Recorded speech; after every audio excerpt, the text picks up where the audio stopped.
Hello and welcome to the Fishing Guide Podcast. I'm your host, Brad Wiegmann. I'm here with Jon Stein. He is the Regional Fisheries Supervisor for the Arkansas Game and Fish Commission. That is a mouthful, but that's only the one mouthful we're going to have today because we got a lot to talk about. We're going to talk about the stripers on Beaver Lake, the tagging that you're doing, and we're also going to try and wrap in a little bit of crappie fishing. So we're going to start with that. Tell us about that program that you have for the stripers going on. Okay, so we're trying to get a handle on how many striped bass are being harvested in Beaver Lake, and we're actually doing it on Beaver, Norfolk, and Washita lakes. Okay. And we're doing a tag reward study. And basically, we have tagged around 650 striped bass in all three of those lakes. We tagged about 250 striped bass in Beaver Lake. Okay. And the tags are, they're kind of pinkish red tags. They're about this long. Okay. That are put in the side of the fish right by their dorsal fin. Each fish has two tags. All right. And the reason why we did two tags is to see if there's any tag loss. So right. Make sure that if one tag works its way out, there's still going to be a tag in it. And so on those tags, there's a phone number to call. It's my coworker's cell phone. Okay. So you can, if you catch one and you're wanting to release the fish, you can just cut the tags off and release the fish back into the lake.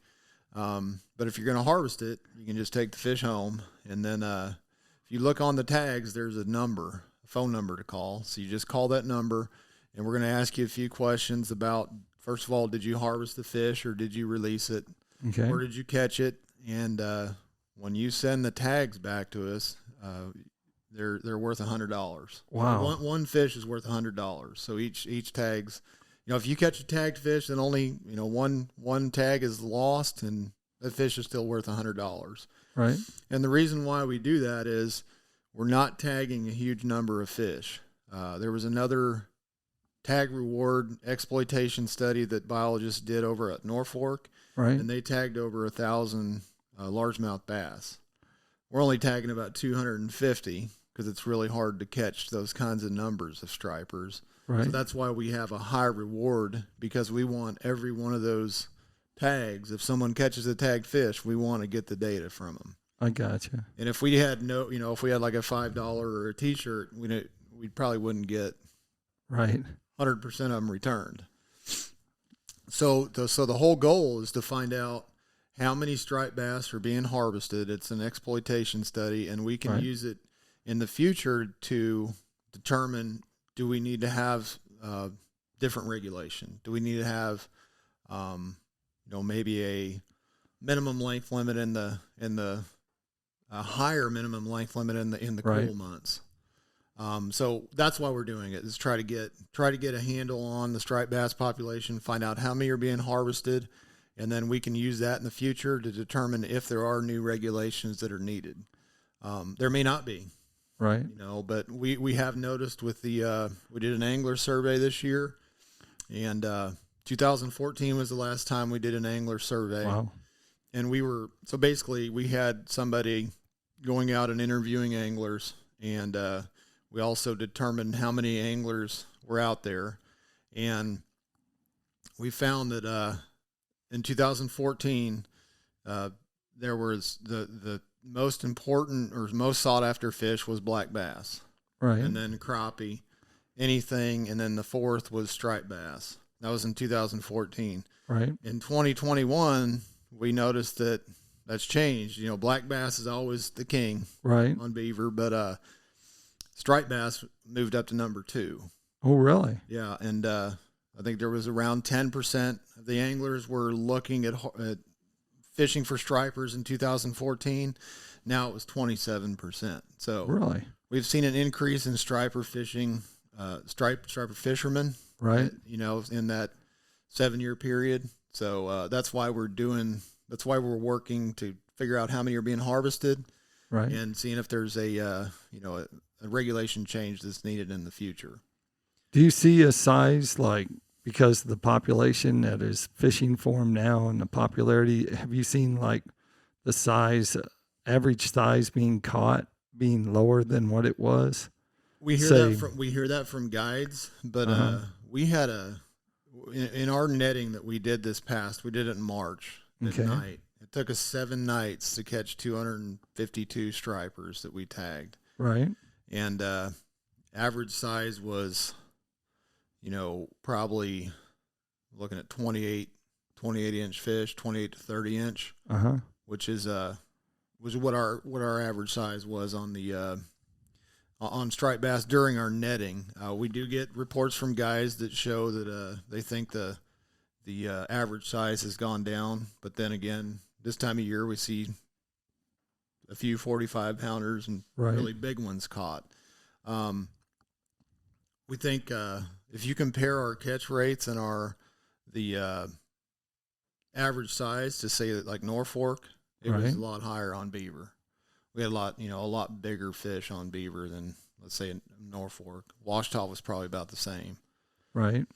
But as we're one other thing we're doing with the striped bass is we're actually working with fishing guides, and we're giving journals out to the fishing guides, and we're going to start that in May 15th, just coming up, and basically they can keep track, and this is going to be really important to tie in with that, the tag reward study, and so they can we're going to give out these journals, and every day they track the number of fishermen they have in the boat, how many hours they're fishing, how many rods they have out, and how many fish they catch, and they'll take a length on every one of them, and that's how we're going to be able to track what the average size of stripers is in beaver from here on out. We started that project last year, and we're going to continue it this year, and it's going to be put all together to, with the exploitation, the angler journal program,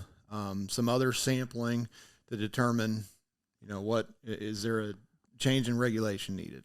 So on the tag fish, if an angler catches one and they're going to release it, or even if they don't release it, you want them to measure it and weigh it? Would that help you or not? So on the tagged fish, we actually there's a number, a tag number on each of those tags. And we took down lengths on all those fish, and we have the tag numbers on them. So we have those lengths already. Okay. And it's pretty cool too, because just to kind of show you how far stripers move around. I mean, you guys know this, but we tagged one around the nursery pond back in March, and we got a call 3 days later, and it had moved past point 12 from the nursery pond. So we were thinking it was about 15 miles. It moved in 3 days. Yeah, they get pretty skinny sometimes when they first get down here in November, when they first make that end of October, that 1st of November sometimes, before they've been down here and feeding, they get pretty skinny. Like they look like they need to get off the Atkins diet and get on a shad diet or something. Yeah, they need to fatten up. And what is, just because it's probably a common question, is what's the forage? What do stripers really eat? Because we all hear that they eat these other game fish. We won't mention what they are, but they always say that they're being eaten. They're eating that species. Yeah. But what is their main diet? What's the diet? So there have been tons of studies done on diets of striped bass, because they are a highly controversial species, for other anglers. And study after study has shown that 90 to 95 higher percentages than that of their diet is gizzard or threadfin shad. And very rarely do you get a striper that's going to be eating other sport fish. It's mainly shad. And these studies have been done for many years. And there's actually been links to when you see a shad population start declining, you'll actually see the striped bass population decline. Right. And when it bumps back up, the striper population bumps back up. High percentage of their diet is shad. In this high water, they don't reproduce in Beaver Lake. No, they do not. We have not seen any natural reproduction, just because there are some lakes where they do naturally reproduce, like Lake Texoma. Yeah, Lake Texoma. We're glad they don't reproduce here, because in Lake Texoma, reproduce too well. And, you know, you have I'd have to look at the regulation. You can keep up to like 15 a day. Right. And they don't rarely catch 30 pounders, you know. Right. Because there's so many of them, so many mouths to feed. And beaver, we can stock a kind of a low to moderate rate so they grow fast. And that's what we're doing. You know, it's taken striped bass and beaver grow very fast. They're getting up to 26 inches in 4 years. And that's pretty fast. Yeah.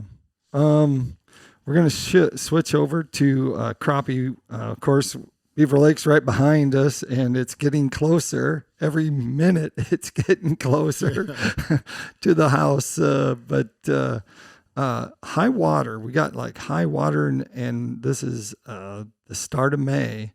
And so tell us, when do the crappie spawn? And then what's going to happen? We got high water. How's that going to affect all their fishing? Okay. And how will that affect it into, say, the summer months? Right. Okay. So the one thing about high water is it's really good for the fish, but it can be really tough fishing. As you can see, it's tough fishing out there right now. The reason why it's really good for the fish populations, especially crappie, is you get consistent natural reproduction and recruitment. That means you have a lot of flooded vegetation, you know, a lot of trees are under the water right now. And once the crappie spawn and the lake's rising, the fish the fry that get off the nests, they have a lot of places to hide. You know, they can hide a lot better. If the lake was super low, we would know we'd have poor natural reproduction of crappie. But when the lake's high, they have a lot of places to hide. But also, if you look at the water, it's pretty muddy and turbid out there. That's bringing nutrients into the lake, and those nutrients are going to help the food chain. They're going to improve the food chain.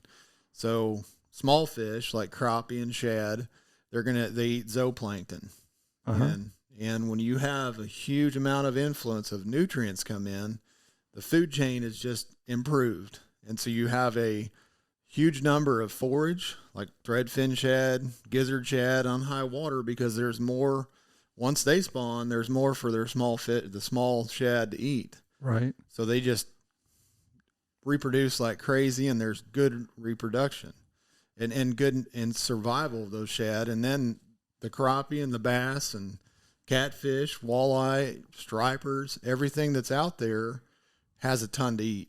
Right. And that's why you have good fish production after a high water event.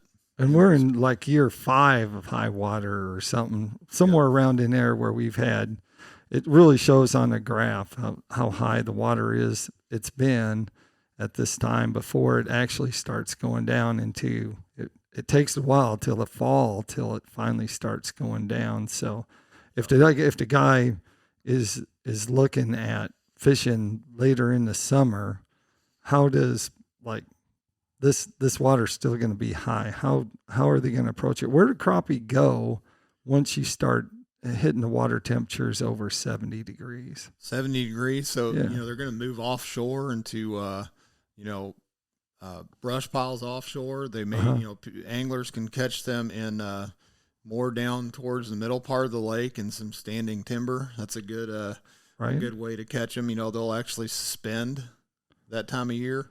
They'll suspend around docks. Crappie will.